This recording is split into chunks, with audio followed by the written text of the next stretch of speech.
Sir வணக்கம் sir. இப்போது இஸ்லாமியர்களுக்கு சட்டமன்ற நாடாளுமன்றங்களிலும் உரிய பங்களிப்பு இன்னும் அது கிடைக்கவில்லை என்பது குறிப்பிட்ட மாநிலங்களிலேயா அல்லது அனைத்து மாநிலங்களிலுமே அதே நிலைமை தான் நீடிக்கிறதா சார்?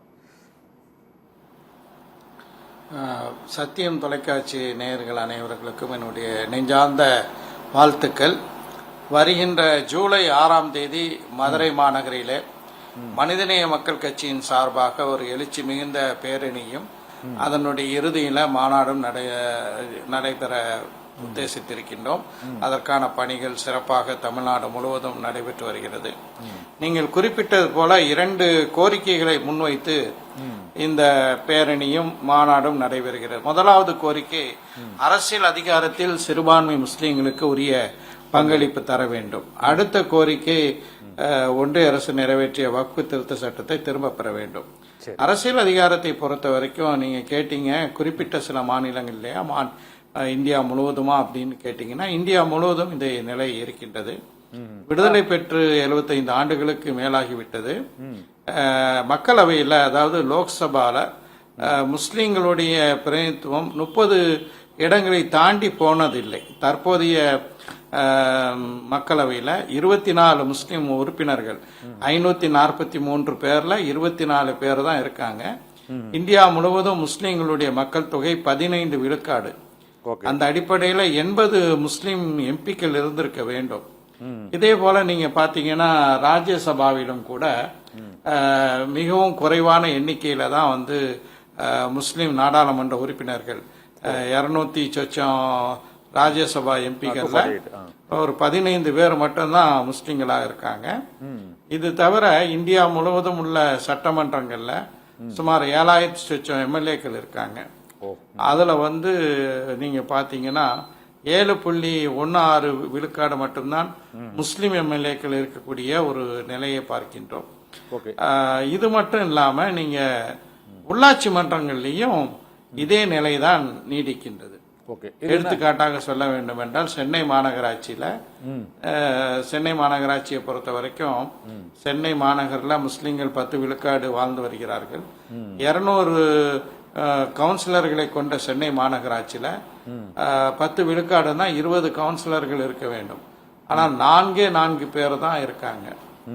எனவேதான் முஸ்லிம்களுக்கு அதிகாரத்தில் உரிய பங்களிப்பு தர வேண்டும் என்ற கோரிக்கையை முன்வைத்து மதுரையில பேரணி மாநாடு. பேராசிரியர் ஜவஹர்லால், எனக்கு பேராசிரியர் எனக்கு இதில் இன்னும் ஒரு சந்தேகம். நீங்க இந்த பேரணி நடத்த போறது, பேரணி மாநாட்டில் முக்கிய கோரிக்கையா சட்டமன்றங்கள் நாடாளுமன்றங்கள் நாங்கள் 15% இருக்கும், எங்களுக்கு பிரதிநிதித்துவம் இல்லை. ஆனால் அரசு வேலை வாய்ப்புகளிலும் காவல்துறை, இராணுவம் ஆகியவற்றில் இஸ்லாமியர்கள் அந்த சதவீதத்திற்கு நிகராக அவர்கள் பணியில் இருக்கிறாங்க சார். அந்த கோரிக்கைகளை குறிப்பிடலையா தான் கேட்குறேன். இல்லை, அதாவது நல்ல கேள்வி. முஸ்லிம்களுக்கு கல்வி மற்றும் வேலை வாய்ப்பில் இடஒதுக்கீடு தர வேண்டும் என்ற ஒரு கோரிக்கையை நாங்கள் நீண்ட நாட்களுக்கு முன்பாகவே, அதாவது தமிழ்நாடு முஸ்லிம் முன்னேற்ற கழகம் என்ற சமுதாய இயக்கம் தொடங்கப்பட்ட 1995 முதல் சொல்லி வருகிறோம். அந்த அடிப்படையில தான் 2007 தமிழ்நாட்டை பொறுத்த வரைக்கும் திராவிட முன்னேற்ற கழகத்தினுடைய அரசு, கலைஞருடைய அரசு முஸ்லிம்களுக்கு கல்வி மற்றும் வேலை வாய்ப்பில் 3.5 விழுக்காடு இடஒதுக்கீடை தந்தது. அது எங்களுடைய கோரிக்கையின் அடிப்படையில் தரப்பட்டது. அதே போல அனைத்து இந்திய அளவில் ஓபிசி இதர பிற்படுத்தப்பட்டவர்களுக்கான அந்த இடஒதுக்கீடுல முஸ்லிம்களுக்கு உள் ஒதுக்கீடு தர வேண்டும் என்ற கோரிக்கையை வலியுறுத்தி 2007 டெல்லி மாநகரத்தில் மிகப்பெரிய ஒரு பேரணியை நடத்தி அதனுடைய இறுதியில அன்றைய பிரதமர் மன்மோகன் சிங் அவர்களை சந்தித்து இது குறித்து நாங்கள் கோரிக்கை வைத்தோம். அந்த அடிப்படையில் நீங்க பாத்தீங்கன்னா ஐக்கிய முற்போக்கு கூட்டணி அரசு இதர பிற்படுத்தப்பட்ட மக்களுக்கான இடஒதுக்கீட்டில் 2.5 விழுக்காடு இந்தியா முழுவதும் முஸ்லிம்களுக்கு, அந்த 27%ல 2.5 விழுக்காடு முஸ்லிம்களுக்கு தந்தது. எனவேதான் அந்த இடஒதுக்கீடை பெற்றதுனாலதான் இன்றைக்கு கல்வி மற்றும் வேலை வாய்ப்புகள்ல முஸ்லிம்கள் இடம்பெறக்கூடிய ஒரு வாய்ப்பு இருக்கின்றது. அதே நேரத்தில் இந்த அரசியல் ரீதியில நீங்க பார்க்கும்போது எம்பி, எம்எல்ஏ மட்டுமல்ல, உள்ளாட்சி மன்றங்கள்லையும் மிகவும் குறைவான பிரதிநிதித்துவம் இருக்கக்கூடிய ஒரு சூழல்ல அதை சுட்டிக்காட்டி அந்த கோரிக்கையை வலுப்படுத்துவதற்காக வேண்டிதான் நாங்க வந்து இந்த பேரணி மாநாட்டை நடத்தி. எனக்கு இன்னொரு சந்தேகம் இதில் இந்த உள்ளாட்சி பிரதிநிதிகள் மற்றும் சட்டமன்ற உறுப்பினர்கள் நாடாளுமன்ற உறுப்பினர்களை தேர்ந்தெடுக்கக்கூடிய அளவுக்கு அந்த இஸ்லாமியர்கள் இந்த அடர்த்தியாக உள்ள ஒரு சில இடங்களில் மட்டும்தான் தொடர்ந்து அரசியல் கட்சிகள் வாய்ப்புகளை வந்து அளிக்கின்றன. பொதுவான ஒரு தொகுதியில் ஒரு இஸ்லாமிய வேட்பாளரை முன்னிறுத்தக்கூடிய அளவுக்கு அந்த மெயின் ஸ்ட்ரீம் பாலிடிக்ஸில் கொஞ்சம் இஸ்லாமிய இளைஞர்கள் அண்மை காலமாக அந்த வருவது குறைந்து இருக்குதோ அப்படிங்கிற ஒரு சந்தேகமும் இருக்குதார். இதை நீங்கள் எப்படி பார்க்குறீங்க? மாநில அளவில் இல்லை, மட்டுமல்ல. அல்ல, கரெக்ட்.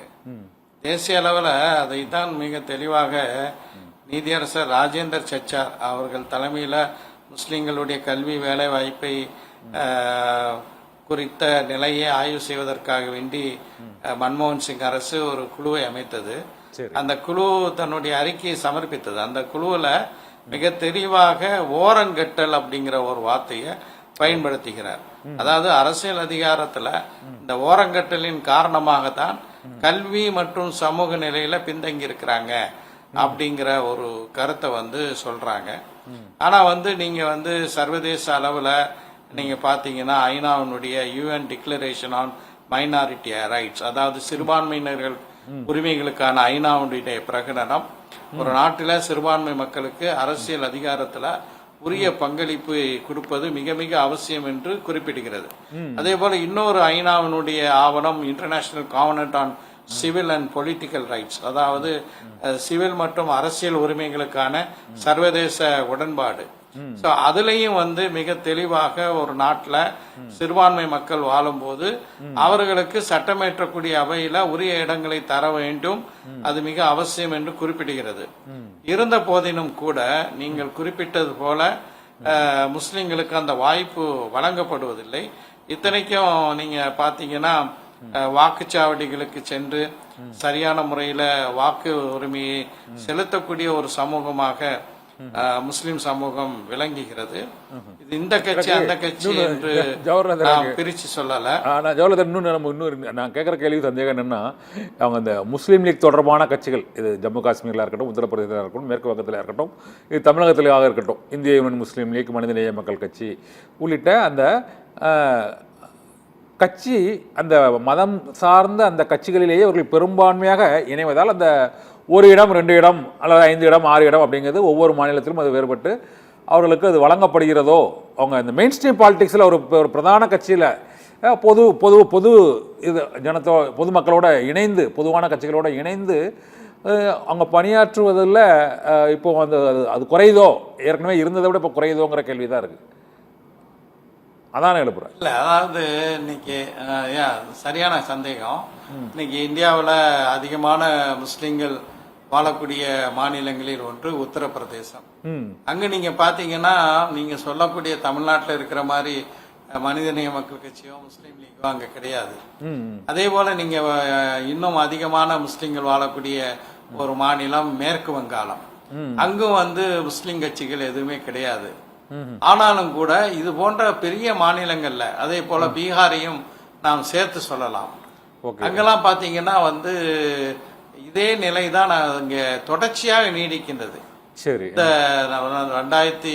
2025 பேசி கொண்டிருக்கிறோம். இந்த காலத்துல மட்டுமல்ல, தொடர்ச்சியா பாத்தீங்கன்னா இந்த அரசியல் பிரதிநிதித்துவத்தில் பற்றாக்குறை, டெபிசிட் இன் பொலிட்டிக்கல் எம்பவர்மெண்ட் வந்து தொடர்ச்சியா இருக்கக்கூடிய ஒரு நிலையை தான் வந்து பார்க்கிறோம். ஆனால் காங்கிரஸ் கட்சியாக இருக்கட்டும், சமாஜ்வாதி கட்சியாக இருக்கட்டும், திரிணாமுல் காங்கிரஸா இருக்கட்டும், அங்க உள்ள மொத்த உறுப்பினர்கள் எண்ணிக்கையில பார்க்கும்போது முஸ்லிம்களுடைய மக்கள் தொகையை விட அதிகமாக முஸ்லிம்கள் அந்த கட்சிகள்ல இருக்காங்க அப்படிங்கிறது தான் உண்மையான நிலை. ஆனால் அவர்களுக்கான உரிய வாய்ப்புகள் வழங்கப்படலாம். யதார்த்தமான கசப்பான உண்மை.